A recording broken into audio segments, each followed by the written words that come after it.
गावामध्ये वावरत असताना एखाद्या छोट्या मोठ्या घटकांना तुच्छतेची वागणूक मिळू नये, तो गावकुसाच्या बाहेर राहू नये, तो या भारताचा नागरिक म्हणून वावरत असताना त्याला वेगळी वागणूक मिळू नये. हे विन विन सिच्युएशन की आम्ही नागरिक आहोत, we the people of India, आम्ही या लोकशाहीचे नागरिक आहोत, आम्ही समान आहोत, आमच्यात गुणवत्ता कमी नाहीये म्हणून रिझर्वेशन पॉलिसी आहे. आरक्षण का दिलं गेलंय, कुणाला दिलं गेलंय, का दिलं गेलंय, संविधानामध्ये काय तरतुदी आहेत, संविधानामध्ये फक्त आणि फक्त सोशली अँड एज्युकेशनली हा संविधानाचा अर्थ आहे. त्यामुळं आर्थिकदृष्ट्या आम्ही मागास झालो म्हणून कुणीतरी उद्या कुठलं तरी आरक्षण मागेल ते व्हॅलिड नसणार आहे.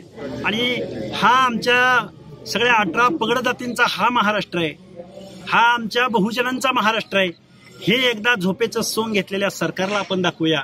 हे सरकार काही लोकांचं आंदोलन सुरू झालं की त्यांना रेड कार्पेट घालतं आणि आमच्या ओबीसीच्या वेदनांकडं, आक्रोशाकडं, आमच्या हक्क अधिकाराकडं, आमच्या बजेटरी तरतुदीकडं, आमच्या स्कॉलरशिप्सकडं, आमच्या या बांधवांच्या भावनांकडं हे सरकार लक्ष द्यायला, मायबाप सरकार लक्ष द्यायला अजिबात तयार नाही. आणि ही वेदना कुठंतरी या शासनाच्या दरबारी मांडावी. आज राष्ट्रमाता जिजाऊंच्या जन्मस्थळी आलोय आम्ही.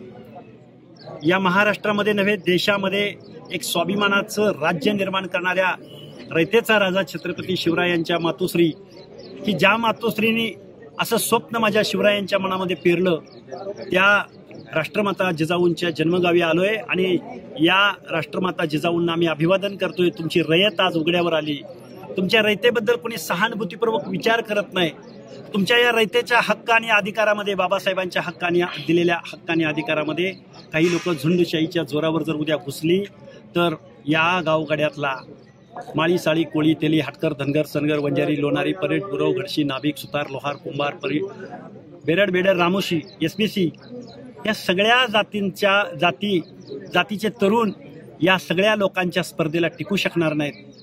कुठंतरी पंचायत राजमध्ये अख्ख्या महाराष्ट्रामध्ये एखादा सुतार नगरसेवक दिसतोय, एखादा कुंभार सरपंच दिसतोय, एखादा घडशाला तर आजही गावच्या गावगाड्यामध्ये घर बांधायला जागा उपलब्ध झाली नाही, पारद्याला झाली नाही, नाथपंथी डवरी गोसावीला झाली नाही, कुडमुड्या जोशाला झाली नाही, मेडंग्या जोशाला झाली नाही.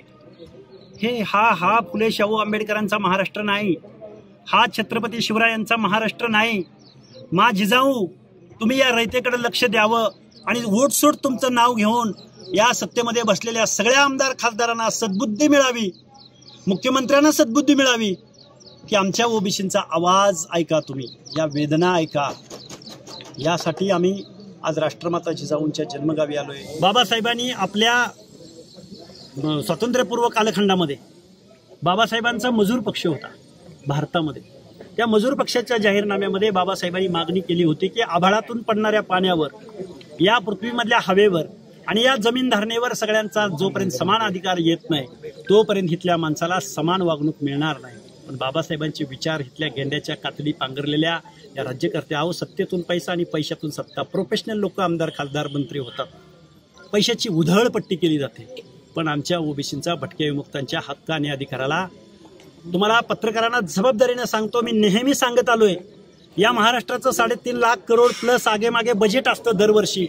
त्या बजेटमध्ये 50 ते 60% लोकसंख्येचा क्वांटम असणाऱ्या माझ्या ओबीसींच्या, भटक्यांच्या, सामाजिक न्यायाच्या योजनांसाठी 1% सुद्धा बजेटरी तरतूद असत नाही. कुठल्याही मुख्यमंत्र्याच्या सचिवानं डिबेटला माझ्या समोर यावं, मुख्यमंत्र्यांनी यावं. 1% बजेटरी तरतूद 60% लोकसंख्येला. अरे आम्ही झोपलेलो आहोत याचा अर्थ तुम्ही आम्हाला तुडवावं, तुम्ही आम्हाला संपवावं, तुम्ही आमचं रिझर्वेशन संपवावं, असं तुम्ही करू नका.